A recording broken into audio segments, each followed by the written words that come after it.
There was not enough pressed green juice in the entire Midwest to soothe the colons. And this anecdote is brought to you by Olipop. Raisin Bran in liquid form, Olipop. It runs right through you.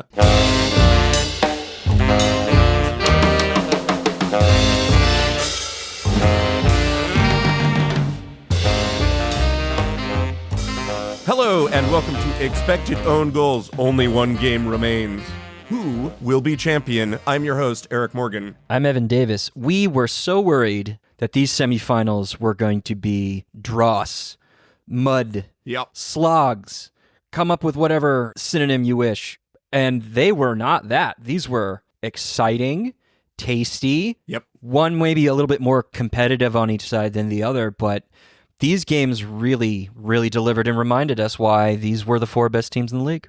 This was just a real treat of semifinals, and there's a part of me, maybe the inherent pessimist inside me, that says, oh no, now the final's gonna suck, because we've already been treated to the delights of two semifinals that were not obviously supposed to be great games, and instead absolutely lived up to the billing, as far as I was concerned. Yeah.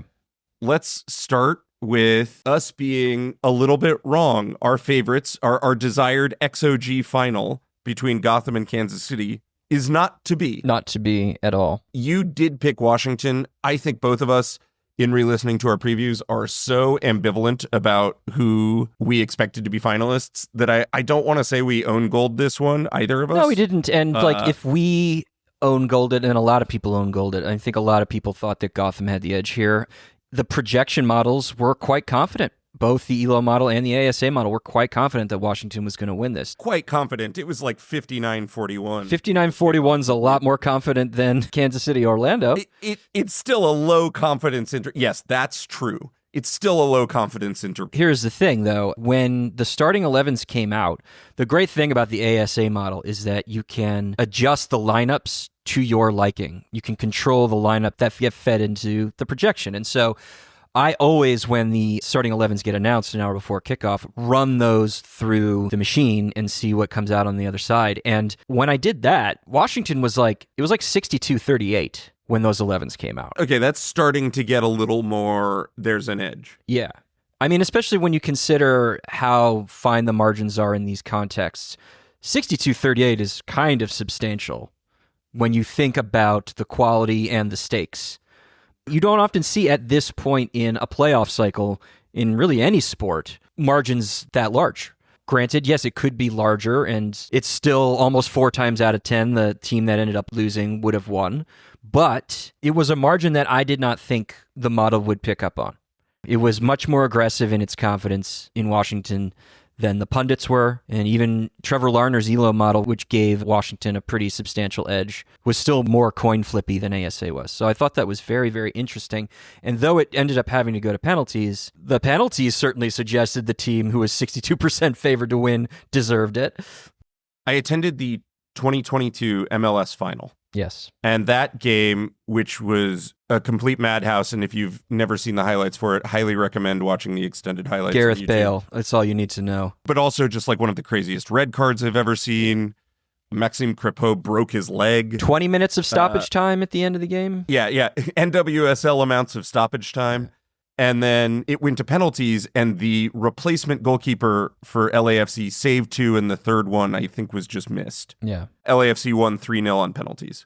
It's the only other time I can think of that I have seen a penalty shootout only last 3 rounds. I think a good place for us to begin as we break down this game is to talk about Aubrey Kingsbury, who just had herself a day.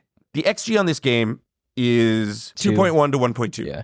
I think the thing that is important to note here, particularly for what Aubrey Kingsbury did, is Esther does not get a shot off in the first half on what is essentially a very clear one-on-one opportunity that would have been really high XG because Aubrey Kingsbury is off her line and collapsing that chance. Yeah. XG, which is great at telling you the story of a season and a little harder at telling you the story of an individual game, I think understates the value that Kingsbury provided by simply not allowing shots to exist.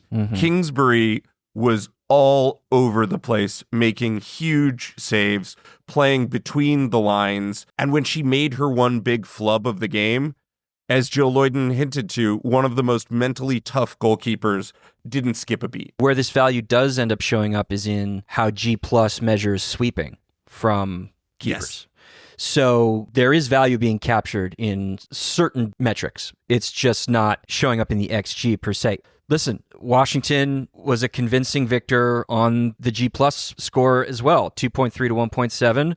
They put up 0.61 defensive G Plus, which is just them making on-ball defensive interventions. That was double Gotham's value there. But I am glad that you cited that because it should tell you that Kingsbury was making a difference elsewhere, because with the penalty shootout, we had an interesting discussion about to what extent these were bad penalties and to what extent this was a good performance by Kingsbury. I think it's a little bit more heavily weighted toward these were bad penalties, but Kingsbury was doing good things that helped swing the outcome in that shootout. But we can talk about that once we get to it. And I think sometimes at this point of her career goes a little bit unheralded. No longer. I think that's exactly right. I think that highlighting her as master of her domain in the shootout really undersells all the little things she did to make sure Washington even arrived at a shootout. Mm-hmm. Because I think she was decisive in making sure that Gotham only ended up with one goal as much as any player on Washington was. Though, to be perfectly fair to the Spirit, a lot of great performances across the board. Yeah. I think the next person you have to really look at is Casey Kruger, who just had herself a day. Rosamund Kouassi had herself a day. What a performance. Yeah, what a performance. Immediately obvious what was sorely missed against Bay. Hal Hirschfeld had herself a day. It was the kind of performance you'd like to see from a team going into a championship week. Mm-hmm. Lacey Santos, great game. Let's just start walking through it. Early on, Gotham has kind of the first best chance of the game that Ella Stevens just barely misses. I think it heads off the post. Is that correct? It goes off the post after Jess Carter lumps in a cross. That could have really changed the dynamic, but then Lacey Santos swings it right back the other way. I think this early passage underlined what the game was going to be like, and it was a game that we just did not think we were going to get based on how much Gotham likes to control proceedings, how close in talent quality these teams are. But this game was like very open. That Stevens header comes from a passage of transition. 2 minutes later, Washington swings it right back around on the counter through Trinity Rodman, and Santos just barely misses thanks to Ann-Katrin Berger standing tall. This was very back and forth. It was not a grind fest. It was clear that Gotham was going to use its pressure to try and win the ball high up, and Washington was not going to be cowed into slowing things down. I thought this was a game where these two really distinct play styles were essentially in an arm wrestling match. Everyone was at maximum exertion, and nobody could sort of tilt toward their advantage in a meaningful way. Gotham conceded 50 box touches, which is outrageous for them. In 120 minutes, conceded like a seventh of the total box touches they've allowed through the season. Gotham only conceded like 300-something touches in the box this season. Yeah. That Washington, in 120-something minutes, got 50 of them tells you everything you need to know about not only Kouassi's effectiveness, but the effectiveness of the layered attack that Washington was laying on. And yet, Gotham was relatively comfortable. They only conceded 0.08 XG to Washington per shot. Yeah. So all of those box touches were still being relatively contained. And on the other end, Gotham created genuine counterattacking moments of great threat. Crucially, the Esther chance that doesn't result in a shot in the first half, where McKeown is sort of like caught out and in a bad way. At halftime of that fixture, I think the XG was something like 0.9 for Washington to like 0.3 something for Gotham. But it also didn't tell the story of the threatening chances that existed in the game. Yeah, I understand what you're saying. I don't know if I totally agree about the consistency of Gotham's threat. I think they had a couple of moments. And in the first half, it was really like maybe two that they were able to but it was effectively get in behind. What I mean, it was about, as Washington sort of exerted pressure as the home team in attack, Gotham still got to points where they were able to pounce on that pressure in counterattacks that looked very dangerous. And so I think that both teams, after sort of letting the game settle, had effective game plans that fit each other nicely. Yeah, but I think you just citing the 0.3 XG that Gotham was able to generate in the first half also tells a pretty significant story. For whatever threat that they could demonstrate, they couldn't get good shots off. No, again, Gotham in this game, 0.08 XG per shot. Right. Washington was also quite competent defensively here too. And then we get into the second half, and little 5'3" Esther, who has got to be inch for inch one of the best performing strikers against her height in the air in the world, plays what I think is an underrated masterful header because it doesn't have a ton of pace on it, so it doesn't sort of seem as dominant as it is, but the difficulty level of getting that ball with that loop that well placed in the opposite end of the net, completely misfooting Kingsbury in that one opportunity. It's like a slow happening car crash for Washington when they concede that goal. It's like a 0.11 XG chance. She's heading across from like 11 or 12 yards out. These usually don't get scored.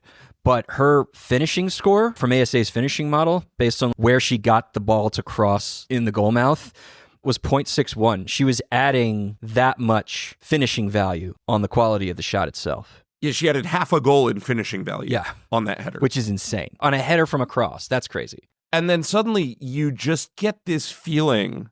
I can't imagine how it must have felt in Audi Field at that moment, but Gotham, who had been a little bit on the back foot, but I think not as uncomfortable on the back foot as it had seemed, suddenly, Washington is up against one of the best teams in the league, particularly at defending leads. They ground the game to a halt. Like if there was any passage where things sort of got stuck in, it was that half hour between the two goals. And Gotham just tries to, at that point in the game, resist what Washington is launching forward.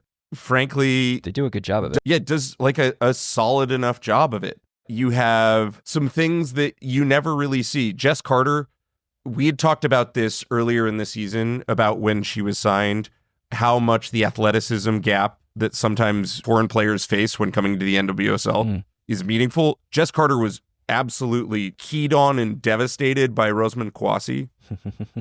Like Kouassi just had a day with Carter's athleticism. Yeah. Carter needs to be subbed off for Breninia. Mandy Freeman switches sides. Mandy Freeman's dead on her feet too when they bring on Jenna Neiswanger. Yeah. And ultimately, you just don't see teams, particularly in playoff games, sub both of their fullbacks out. Juan Carlos Samaros made a comment about this after the game that like some of the substitutions were driven by discipline stuff, like did not want to expose certain players to picking up cards. But you're absolutely right. I mean, like Kouassi ran Carter off the park. I mean, you look at Gotham's passing network from the second half, they're playing with a flat back five to try and absorb pressure. And some of that is game state influence. They just want to shut things down and ride out a 1-0 victory. But a lot of that too is also Neely Martin being constantly forced back by Santos and Hatch, and the same thing happening with Carter from Kouassi on that wing. It wasn't as if Washington was like presenting a ton of danger, but there was a growing sense that Gotham was going to run out of gas first. And they kind of didn't. At the same time, they couldn't get the job done based on a miraculous free kick header in second half stoppage time. Yeah, and I think that that's where suddenly this game goes from being a tight, well-played affair to something pretty special. Washington ends up asserting itself much more, and then, of course, really takes a hold of things when Breninia gets sent off. And yet Gotham still manages to like burst through and have like a really good chance right at the end of second half stoppage time. It's not as if all of a sudden Gotham down a player did not find some like last gasp juice. No, Esther has a great chance to win the game. It just doesn't come off. Yeah. That said, as we get to the goal, first off, I want to highlight how good Mandy Freeman was again. And we talked about the likelihood that she would start. That is one of the quieter games we have seen from Trinity Rodman. Full stop. Yeah, I guess that's true.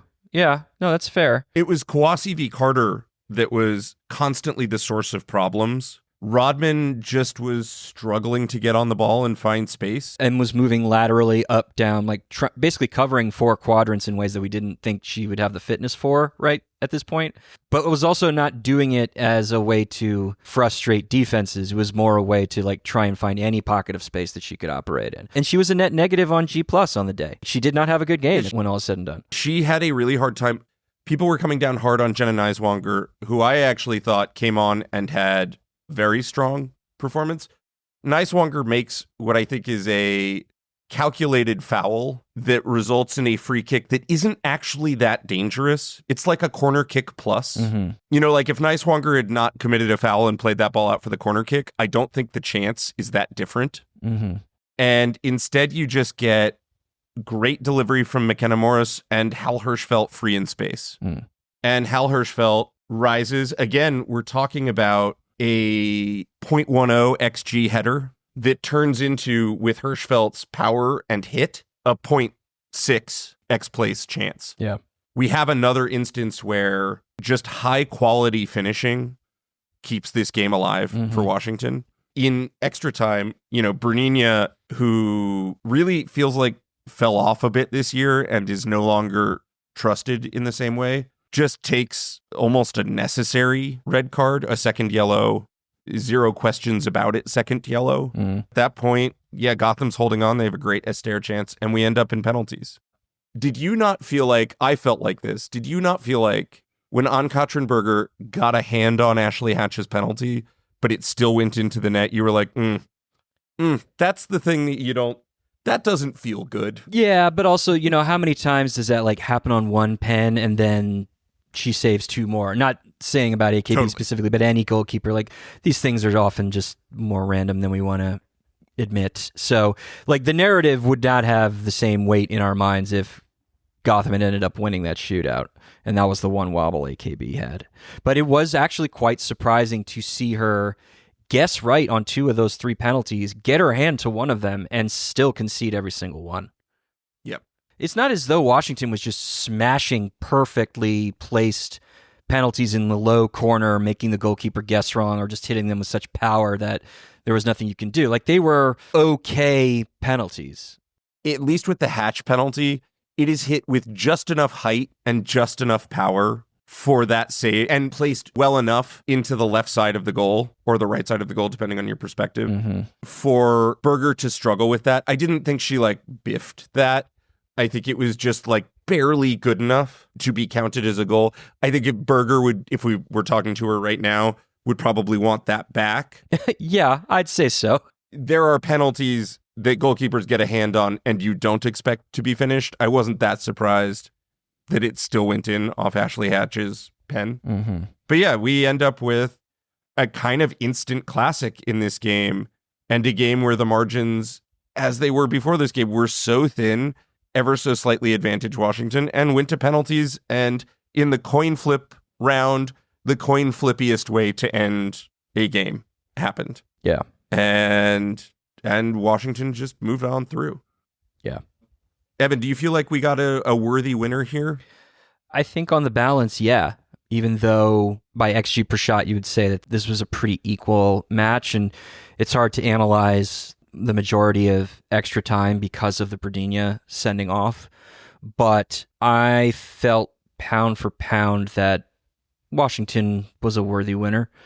They did more with their chances, at least rather. Taking a higher volume of chances is more important when you want to think about like the general skill of a team. Maybe not necessarily like how a team performs on the day, but if you're level on XG per shot, but you put up double the amount of XG as your opponent, that tells me you are probably value for money there.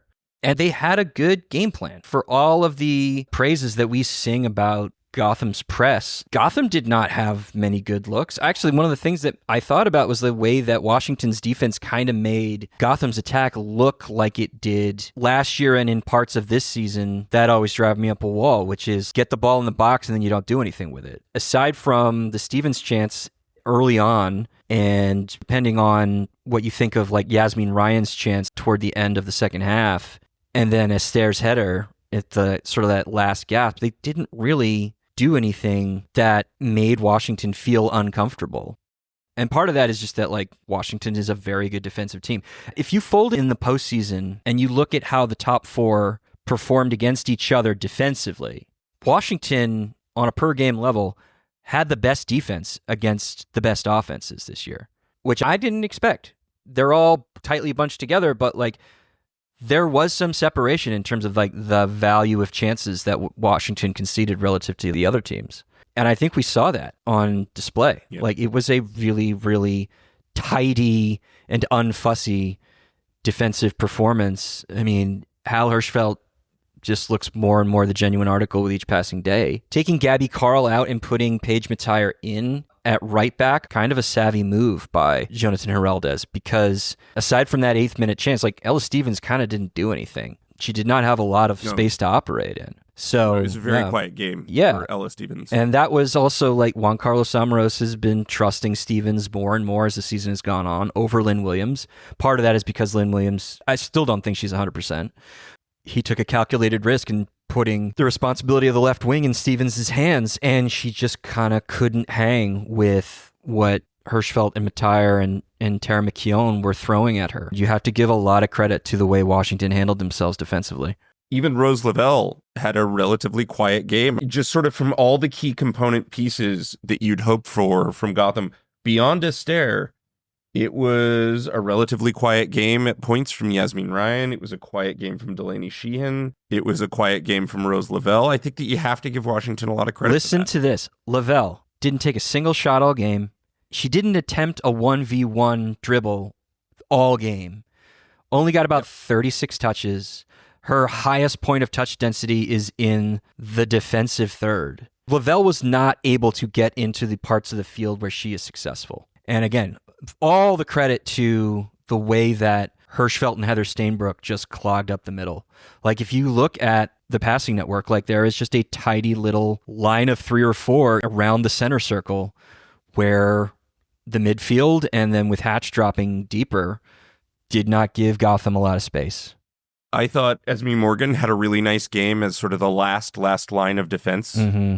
Bar that little momentary breakdown with Esther in the first half, which Aubrey Kingsbury has covered, there was not a lot of room for Gotham to operate. I feel like Geralda's got his tactics exactly right. Again, if Gotham had won this game, I think the conversation we'd be having probably wouldn't be a ton different than the one we're having now. But no, probably not. The margins were really tight, and I just feel like Washington had better individual performances that knocked onto a better team performance on the day. Yeah, I agree.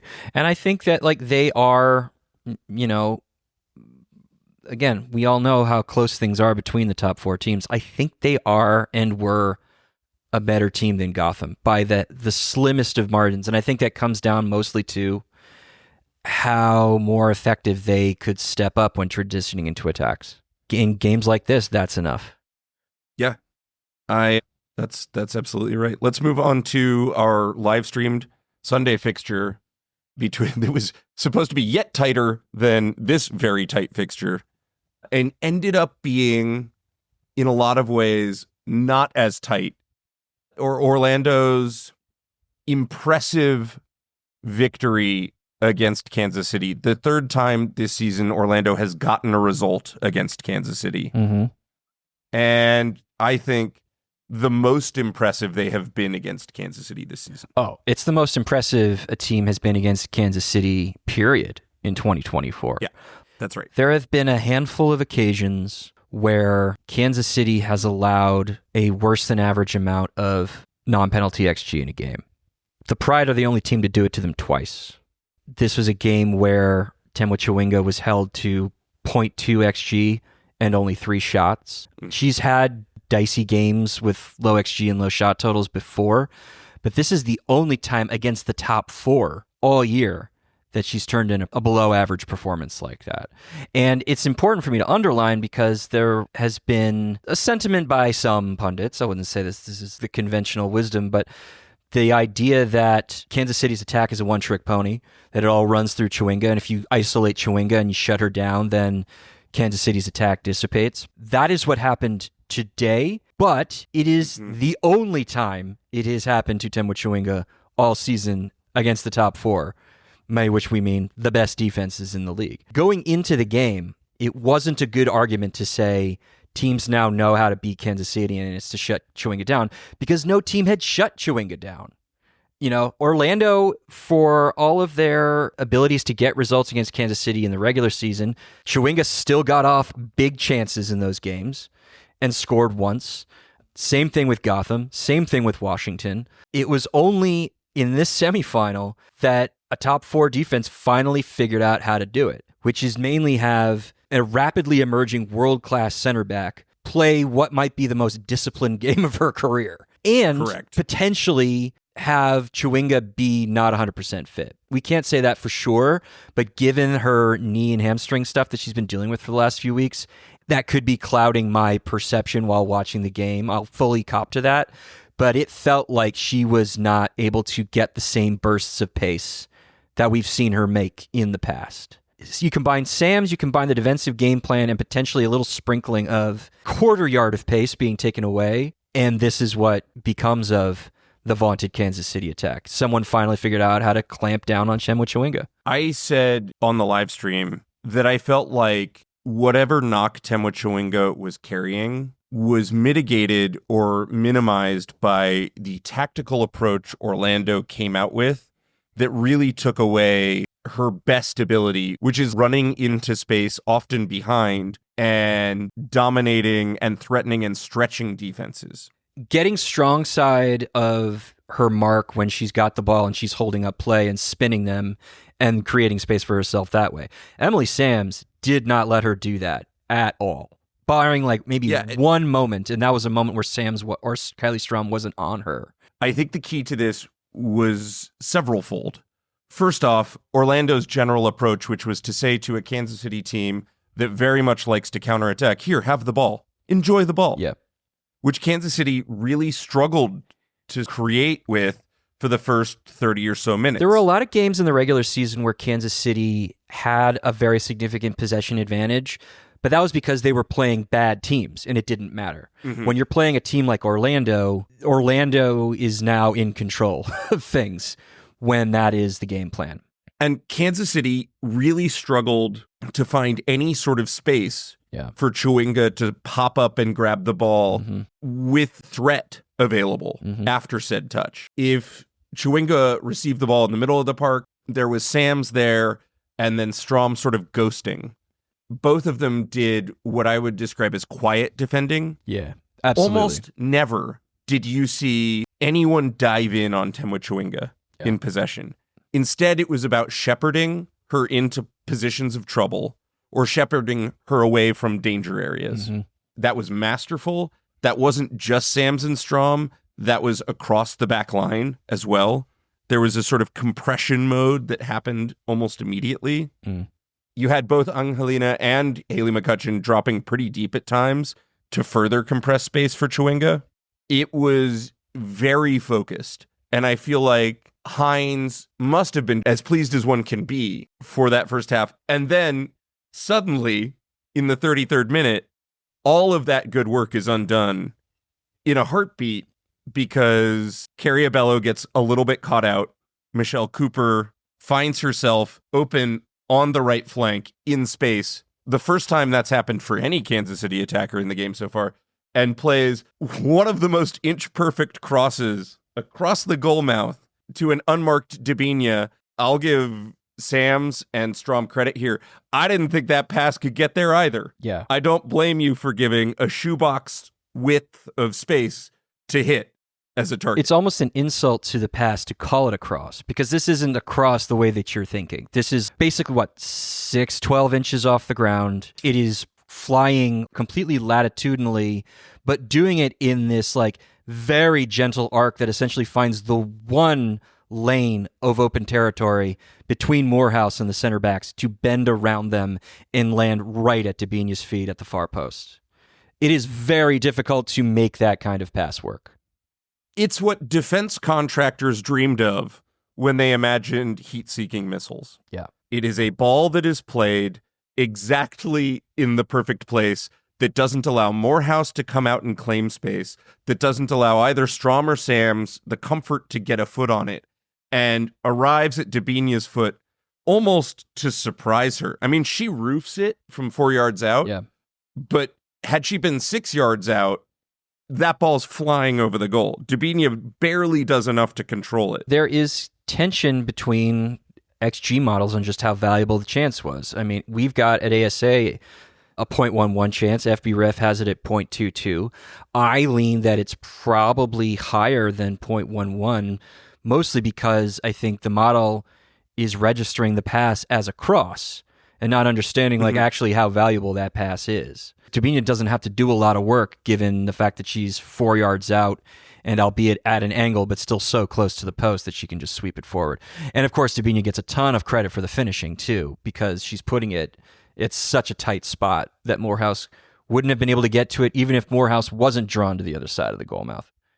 Yeah, and so for a second time on the weekend, a team wearing white and teal grabs a lead on the road in a game that they will ultimately lose. Yeah. How they ended up losing, I think, is another testament to how good Orlando's game plan was, because instead of overcommitting forward or freaking out, they kind of just continue playing their game. And that's never anything that Orlando's ever really done, especially against good sides this year, is overcommit. They're not interested in transition. That's just never how Seb Hines has bothered to construct the squad. They'll take transitions when they present themselves because they have Banda and Adriana to spring forward, as well as Ali Watt, Julie Doyle, Summer Yates, etc. But they're going to try and beat you in transition from much deeper areas of the field because they don't want to disrupt the structure. I mean, their rest defense structure is just one of the best in the league. Whether it's Haley McCutcheon or if it's Angelina, who end up getting closer, it's usually McCutcheon. There's just no worry that they're going to leave gaps. And besides the Cooper assist to Debinha, they didn't leave gaps until much later in the game when that was mostly influenced by game state. I think what's key here and what creates the second goal is something that Banda was able to achieve that Chawinga kind of wasn't, which is creating space for other players simply with her presence. Did that many times. Yeah, did that so many times throughout this game. And I think Banda deserves whatever you would call a positioning assist on the McCutcheon goal. She's got 2 positioning assists at the end of the Correct. day. Yeah. And a goal. Yeah. Right. And right. I think it's worth stating on the McCutcheon goal, Banda has the full attention of Sharples and Cook. Yep. And Ali Watt plays across exactly as you were supposed to, hard and low, basically to the edge of the 6-yard box. And Claire Hutton is nowhere to be found to come back in recovery.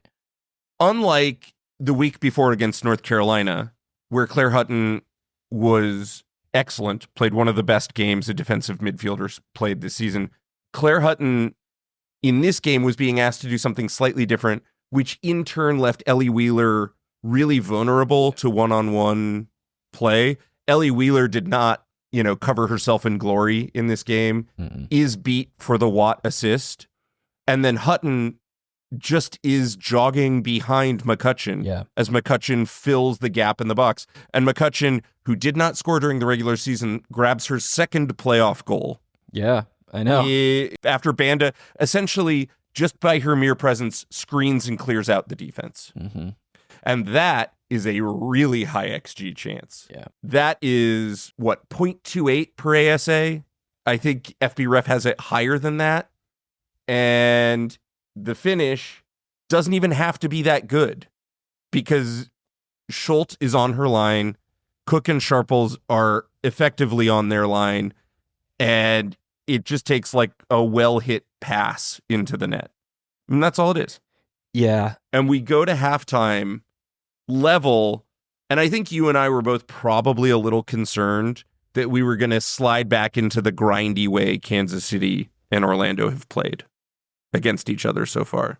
Orlando and, frankly, Kansas City had other thoughts. Lola Bonta, who was questionable coming into the game and had a leg sleeve on in the first half, was subbed off, which was worrisome. I think there's this narrative emerging that, Kansas City became much more defensively vulnerable in the second half. That is to a certain extent true. The other two quality chances that Orlando had ended up being goals, and they came in the second half. But what I would say is that Labonte not being 100% also allowed for McCutcheon to have so much space to operate to get that goal. Hutton, for whatever reason, was not interested in making a recovery run, and Labonte, without being 100%, couldn't clean up after her. And so it's not as though things would have been better if Labonte had stayed on in the second half. I think given her fitness problems, there really wasn't much that Kansas City could have done, except for like maybe have Claire Hutton play better. It was actually a very bizarre and confusing performance, in my opinion, from Hutton on the day. You get that kind of variance with 18-year-olds. Claire Hutton has been so good. Our runner-up for the Rookie of the Year, unlike the way North Carolina played into Claire Hutton's hands tactically, Orlando was just too dynamic and varied. Yeah. And Claire Hutton kind of got spread out. Again, Seb Hines, our coach of the year, and demonstrated with the way in which he deployed his midfield why. He forced Labonte and Labonte's lagging injury to sort of be spread around and run around, and he put Claire Hutton in bad positions a lot of the time. Yeah. We get to the second half, and we saw on the 53rd minute why Barbara Banda would have been our MVP, but for the existence of Temwa Chawinga. Mm-hmm. Because Banda receives a long ball from Kylie Strom that's sort of speculative, when most strikers wouldn't be able to turn and make that into a shot. Instead, just spins Sharples. Yeah. Cook is nowhere to be found and rifles the ball hard and low into the net. First gets Sharples to bite on trying to win the ball on the cross. And in so doing, then can lay her out. Creates the space. Yeah, exactly. And her first touch is immaculate. Yeah, I mean, this is a touch on the half volley from a speculative cross that's taken from 12 yards. Like, it's still a lowish XG chance. FB Ref has this marker in its model called the big chance. You've probably heard this cited by people somewhere, that Opta's big chance statistic is supposed to tell you like when the really high value chances come along, but it's proprietary, and Opta refuses to explain what their parameters are for big chances. As best anybody can tell, it feels very capricious, that a chance that looked very similar to another that had been labeled a big chance all of a sudden isn't, et cetera, and so forth. So these often can jack up the XG value on moments like Banda's. But it was a hard finish, and she added finishing to it to make sure that it crossed the line. This helps me lead into another broad thing that I think just needs to be addressed before the narrative sets in. Because, again, people have the first 5 or 6 games of the regular season in their minds, and they have the 3-game losing streak in their minds when they think that Kansas City is a defensive step below the rest of the top 4. And they're not. This is, bar none, the worst defensive performance they have put in all season. No question. You could not have predicted for that.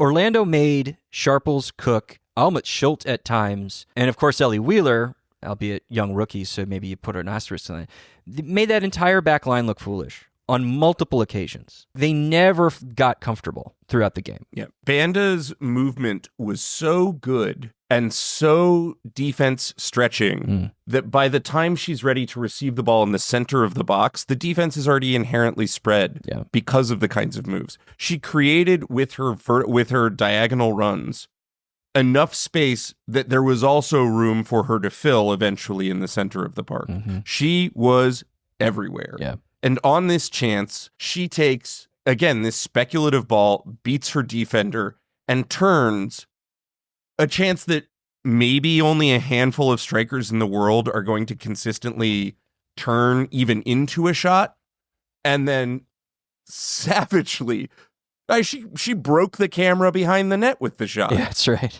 Like she rifles that.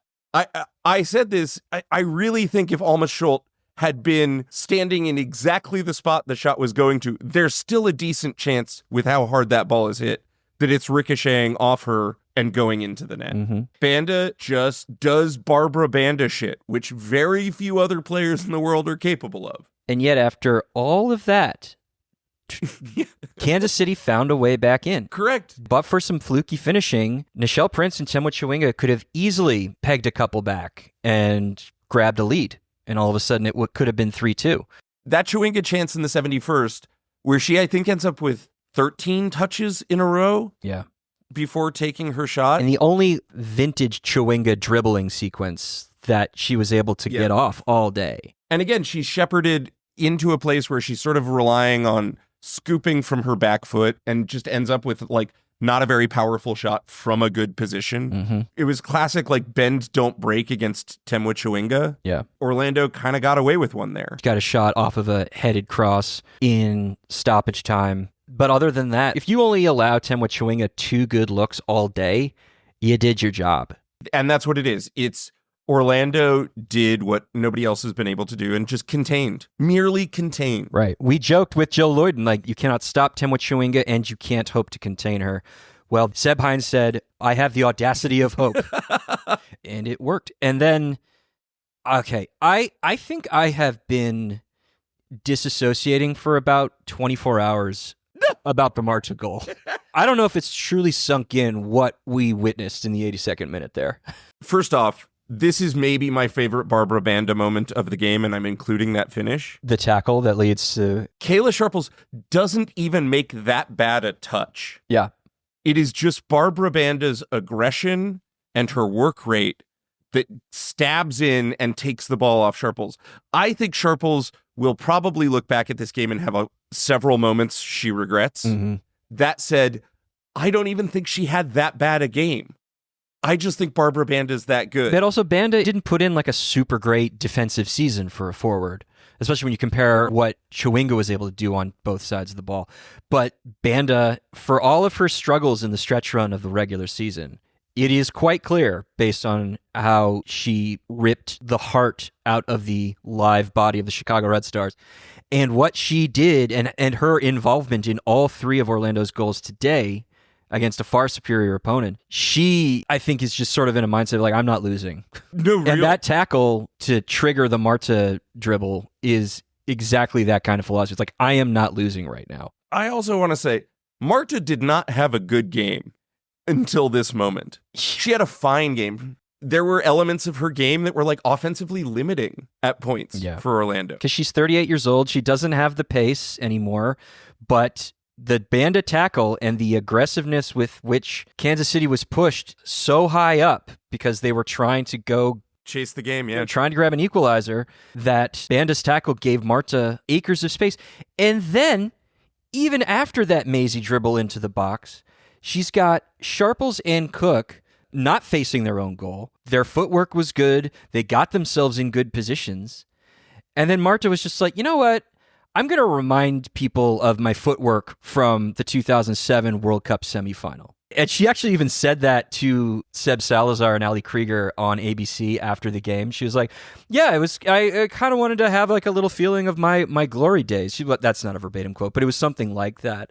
And that's exactly what that goal was, because do I need to describe this goal? Everybody's seen it. People have seen it from different angles, which are miraculous. The synchronized swimming. I would call it synchronized divers. Yes, she turns Cook and Sharples into Olympic gold medalist synchronized divers. By getting them to bite at the same time and then moving the ball to her left foot. And then doing the same thing to Schultz after she comes off of her line. And then the coup de grace, Haley Mace, is too late. The final tackle that could have come in is still a split second too late. It's an exercise in like perfect timing. Marta just reminds us why she's the GOAT. It also reminds you why like touch can be a veteran skill, because it's not reliant on lung capacity or muscle mass or your ability to recover from injury. You just need to have the muscle memory of doing this every day of your life for almost 40 years. There's never been a better women's soccer player when she was in her prime than this person. If you're going to give her all of that territory, turns out you're still going to lose to her. Marta had just enough pace, 38-year-old pace, but good enough touch to keep the defenders on the back foot and drive them deeper and deeper and deeper. Deke both of them in, I'll say it, a humiliating way. Yeah. An Allen Iverson crossover ankle break of a dribble. And then to dribble around Schultz, which is like the coup de grace of this all. Because Schultz is reading this, and I think must have been thinking when she saw both Cook and Sharples just slide on by, oh, fuck. Yeah. Like, oh, I'm really hosed here, aren't I? Mm-hmm. And Schultz throws a hand at it. Marta's touch is deft enough to get around that, and it's kind of just game, set, match at that point. Well, you say that, and yet you look at the full game sort of top line numbers, and you would think, wow, KC really played them close. 3-2 scoreline, 1.8 to 1.6 on the non-penalty XG, 3-2 on quality chances. They had more touches in the box. They had more shots in the box. They had more field tilt. They had a lot of unlucky finishing. But what that doesn't tell you is that all of that's entirely driven by game state. 5 of their 11 shots in the box across the entire day come in the 27 minutes, that's normal time plus stoppage time, after Marta's goal. And if you look at like game flow map, they really don't have much control of the game until they start running things after Marta makes it 3-1. That's something that does not bother a team like Orlando, who, barring Gotham, defended the box better than anyone else in the NWSL in the regular season. And then you look at the XG per shot, and after everything I just told you about Kansas City, 0.08. That's a worse than average figure. They never produced the singular chance to give themselves the opportunity to equalize or win. They got a couple of lifelines in the Carriabello handball that led to DiBernardo's penalty, and then all of the stoppage time through injury and VAR. And they just still couldn't get it over the line. It came very close. Again, the models really differ on how valuable Kayla Sharples' header is right at the death.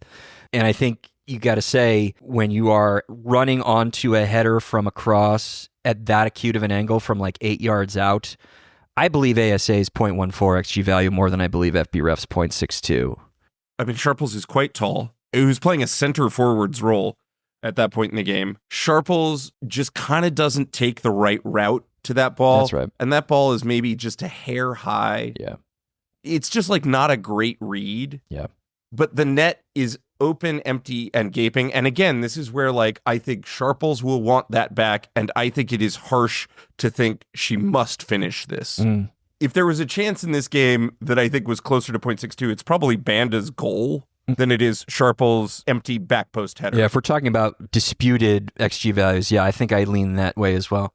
It's just such a hard chance. Yeah. But again, it speaks to how good Kansas City was all season, that even though, as you say, Orlando really bossed this game and that most of Kansas City's attacking ended up being really game state driven, the Kansas City has a chance, even as good as 0.14 XG on an empty net back post header, to be within a hair of going to the final on a day in which they were outplayed. Kansas City, so good. We said about Orlando in the semifinal that not every team puts up like 4.5 XG on a bad team. And similarly here, not every team generates as much offense in game state influenced final minutes as Kansas City did here. So you do have to give Kansas City credit. This was an excellent team that just picked the wrong day to kind of have the worst game of their season. And Orlando deserves credit for causing Kansas City to have the worst game of their season. Yep. That's absolutely right. All right. So, Evan, I know that we will break this down in further detail as we get on in this week, as we drop what will be a lot of final preview content. Just a couple of a day out of these 2 weekend games, and having seen what Trevor's ELO model says, which is 54% to the Spirit, 46% to the Pride. What is your gut telling you right now about who wins at California Pizza Kitchen on Saturday? God, I don't know. I mean, 54-46 genuinely is a coin flip. It's not influenced by home field advantage because it's a neutral site. Devastating that for the second year in a row, potentially having one of the best teams in the league is within a hair of hosting their final, and they get booted in the semifinal. Yeah, I think that the model is picking up on Washington's ability to generate more high XG chances from just how good they are in transition. And I wonder to what extent that is going to matter on Saturday. It's still hard for me to say that I have like a ton of confidence in Orlando winning, but I also don't have really any confidence in Washington winning either. This is actually one of the most finely poised finals we've ever seen, because there was the run from 2016 to 2019 where it was clear as day that North Carolina / Western New York was going to win. And when Portland won in 2017, it was a genuine upset. 2021 was contested between two teams that probably didn't deserve to be there, Chicago and Washington at the end of the day. Kansas City were the underdogs in 2022, and it panned out like that. Last year, similar to 2021, where maybe I think I would have given Seattle maybe the slightest of edges, but it's not because I thought there was like such a high caliber of play existing between both sides. I think this might be, since like 2015 between Seattle and Kansas City, that we have had two incredibly good teams contest the final. It's difficult for me to say who's got an edge here. And it's also difficult for me to say like who can exploit variance here. I'll say this. Yeah. Last year's final, I know you broke the direction of Seattle and I broke the direction of Gotham. But it was two of us commenting on borderline playoff teams and teams that we both thought had statistical profiles that weren't particularly impressive, but left them relatively well matched. This year's final is between two teams that have very impressive statistical profiles, finished 1-2 in the league, which frankly is not unfair, and then were deserved winners in both of their playoff games on some level. Yeah. The season series between these two teams, Orlando won both games by an aggregate scoreline of 5-2, but the non-penalty XG split was 2.8 to 1.5 in Washington's favor. How do you call this contest? Like, Orlando got legitimately outplayed in both of those games, and they won both of them. The only thing that maybe you could argue is that without Uli Madasar and Croy Bethune, Washington can't roll out their death lineup. But it's not mattered. Kawasi and Hatch and Santos are all healthy and are all available and demonstrated why this team didn't really skip a beat. Somebody sent a data visualization around that showed where Washington's like progression value in the attacking third was coming from post Bethune. Bethune is the axis around which everything spins up until she fucks up her knee. After that, I had always kind of felt like it was Santos that was providing the most value because she still is the playmaker. She still is the string puller in the middle of the park. But the players that are actually like moving the ball into dangerous areas and being those really threatening progression weapons are Hatch and Kawasi, and especially Kawasi. That just demonstrates that if Santos has a bad game, someone's going to step in. If Hatch can't get on the ball, someone else is going to step in. If Rodman isn't 100%, which he might not be, someone's going to step in.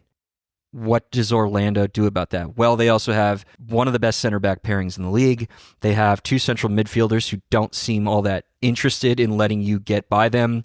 They have a great left back in Carrie Abello, who, despite one or two mistakes, still had a very good game against Kansas City.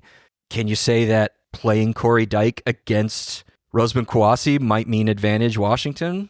I could see an argument there, but that's a very small, very fine margin. Because then on the other side of it, you're going to have a young Esme Morgan marking Barbara Banda. That's not going to be fun. This is so level. Yeah.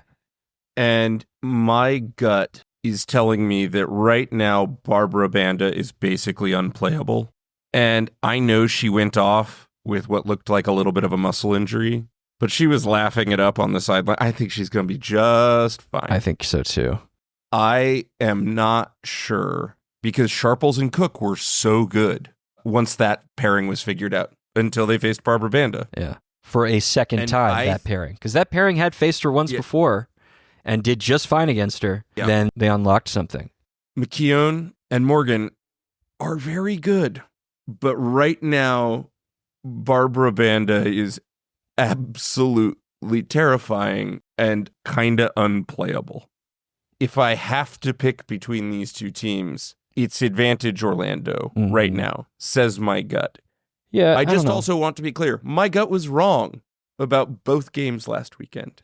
So what does my gut know? It's tough for me to say where the loudest signal comes in with Banda's performance because she was the best player in the NWSL before the Olympics break and then couldn't find net after the Olympics break, and her XG per 96 was cut in half. And then all of a sudden, in the playoffs, she's been an absolute monster. Have these 2 games meant positive regression and we're seeing the real Banda? Or is it a blip and she could potentially cool off? I don't know. I'll say this. If Orlando wins, they'll deserve it. But for the sake of making things interesting, I'll say that this is Washington as your 2024 NWSL champion. My gut says Orlando, but my gut's doing whatever. Yeah. My gut can't handle cheese. So, yep. I think that this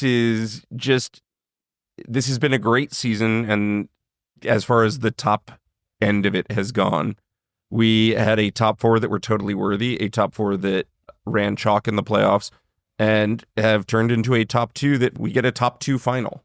I would feel wrong if we both had picked the same side. Yeah. That's how close this game is. Yeah. And I think if you'd picked Orlando, I would have found a way to negotiate my way into a Washington position. It's not hard. It's not hard to negotiate your way into either position. That's what's great about it. We are going to be in Kansas City for the championship, and we are going to be hosting a meetup in concert with KC Blue Crew, the supporter group for the Kansas City Current, who are organizing an event at Johnny's Tavern P&L in the Power and Light district of Kansas City on Grand Boulevard.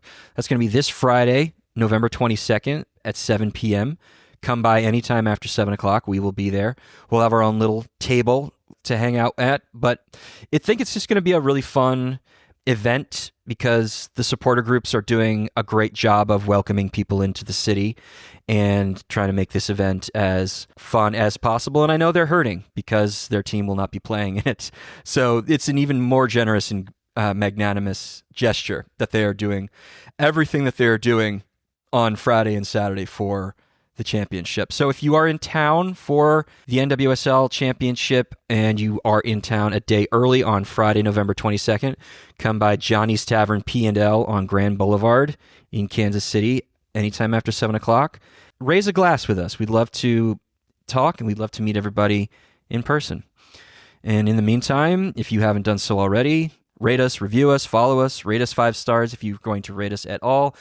Drop a review in the podcast app of your preference if you are able to do so. Tell all your friends about us.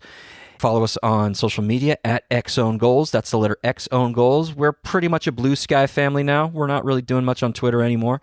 If you think that we've made an own goal, please email us at expectedowngoals@gmail.com. That's the letter expectedowngoals@gmail.com. We are going to put out our Patreon bonus episode on Friday because we have some very special guests that we're going to be talking to in Kansas City on Thursday when we're in town. We will also have a special bonus episode on main feed that'll come out on Saturday morning, I think, that will do a formal tactical preview of the championship. We'll be speaking with some Washington Spirit and Orlando Pride experts. So stay tuned for that. And also, I think we're going to maybe launch a TikTok channel. It's an ambitious week. We're going to try to get it all. Yeah, we're going to be doing a lot of content, more or less in real time on Thursday, Friday, and Saturday. So watch out on Instagram. Watch out, see if we're going to pump out some TikTok stuff. It's going to be a lot of fun. We are going to bring the sights, the sounds, and the emotions of the NWSL Championship to you. So look forward to all of that. So we will speak to you again on Patreon on Friday. Have a great NWSL Championship week. Bye.